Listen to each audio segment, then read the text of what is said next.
প্রতিটা শহর যেন সৌন্দর্য বৃদ্ধি হয়, বিল্ডিং করতে পারে, দোতলা তিনতলা বিল্ডিং করতে পারে, এটা আমি সরকারের সদস্য হিসেবে। আর একটা বিমান বাহিনী, প্রয়োজন বোধে বিমান বাহিনী বিমানবন্দর ছিল, এখন বিমানবন্দর লালমাটি নেই, সেক্ষেত্রে বিমান বাহিনীর হাজার হাজার একর জমি পড়ে আছে।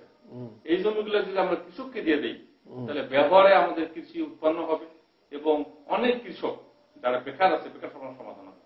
আর আমাদের আর একটা জিনিস, রেল যোগাযোগ ব্যবস্থাটা এখন কিন্তু ভালো না।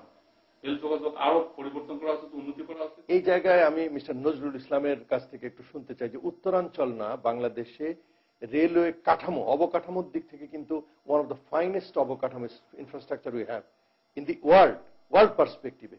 যদিও আমাদের এখানে রেল লাইনের অবকাঠামো থাকলেও রেল ওয়াগনের, বগির বা কম্পার্টমেন্টের অবস্থা কান্না পাওয়ার মতো। উত্তরাঞ্চলের নওগাঁ, নাটোর, লালমনিরহাট জংশনগুলো এখন খা খা করে। এই এলাকায় একসময় রেল ভিত্তিক একটা অর্থনৈতিক কর্মকাণ্ড ছিল, এখন সম্পূর্ণ আমরা নেগেটিভ ওয়ার্ডস চলে গেছি।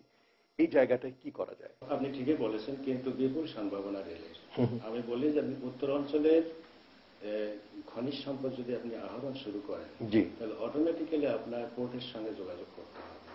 এবং এই কয়লায় যদি উত্তোলন করি, তাহলে এই কয়লার জন্য এখানে কিন্তু স্টিল মিল গড়ে উঠবে, তখন যে আয়রন ওর আনতে হবে, তো তখন অটোমেটিক্যালি কিন্তু রেলের উন্নয়ন, এটা ইন্টার রিলেটেড, ডাইরেক্টলি রেলের উন্নয়ন হবে এবং সরকারকে এর জন্য কোনো খরচ করতে হবে, এটা সরকারকে কোনো খরচ।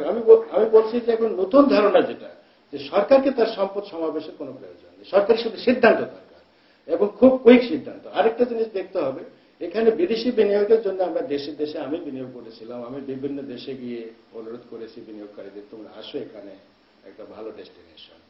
কিন্তু যারা বিনিয়োগকারী আসে তাদের বিরুদ্ধে যদি ডেইলি আমরা মিছিল করি যে একে তাড়ায় দাও, এই ধরনের কথা বলি, একে বহিষ্কার করো, এই ধরনের কথাবার্তা বললে এটা কিন্তু সরকারকে দেখতে হবে যে এর যে নিরাপত্তা বিধানের বিষয়, নিরাপত্তা বিধানের জন্য আমাদের একটা আইনই আছে এবং সিদ্ধান্তের কনসিস্টেন্সি, ফরেন ইনভেস্টমেন্ট অ্যাক্টই রয়েছে। আসবো এই প্রসঙ্গে। তার আগে প্রিয় দর্শক, মানিটকে একটা ছোট্ট বিরতি নেব, বিরতির পর আবার আমরা ফিরবো আপনাদেরকে এই অনুষ্ঠান নিয়ে। অর্থকথা, বাংলাদেশের প্রাচীনতম, সর্বাধিক প্রচারিত ও সবচেয়ে প্রভাবশালী অর্থনীতির কাগজ অর্থকথা। বাংলাদেশের অর্থনৈতিক সাংবাদিকতার পথিকৃৎ সৈয়দ রানা মুস্তফি সম্পাদিত অর্থকথা।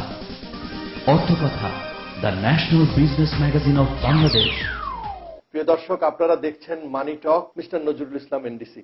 আপনি আমাদেরকে বলেন, আমাদের কাছে এরকম পর্যবেক্ষণ এই মুহূর্তে আমরা এই মর্মে একটা সিদ্ধান্তে আসতে পারি যে আসলে উত্তরাঞ্চলের খনিজ সম্পদের আহরণ এর total mother of all development হিসেবে কাজ করবে বলে মনে হচ্ছে। সেই জায়গাটা কত কার্যকরভাবে, কত দৃঢ়তার সঙ্গে, নিরাপত্তার সঙ্গে, দ্রুততার সঙ্গে আমরা এগিয়ে নিয়ে যেতে পারি। কয়লার সঙ্গে আমাদের একটি বড় জাতীয় প্রশ্ন জড়িত, সেটা হলো যে এনার্জি সিকিউরিটি, জ্বালানি নিরাপত্তা। জ্বালানি নিরাপত্তার স্বার্থে কয়লা সম্বন্ধে আমাদের খুব কেয়ারফুলি অগ্রসর হতে হবে। আমার প্রস্তাব হবে যে এখানে যদি বিদেশি কোনো কোম্পানি থাকে, সেখানে অবশ্যই সরকারের একটা শেয়ার মালিকানা থাকতে হবে, একটা অংশ থাকতে হবে। এটা হলো খুবই চমৎকার প্রস্তাব, যাতে করে সরকার সম্পৃক্ত হয়ে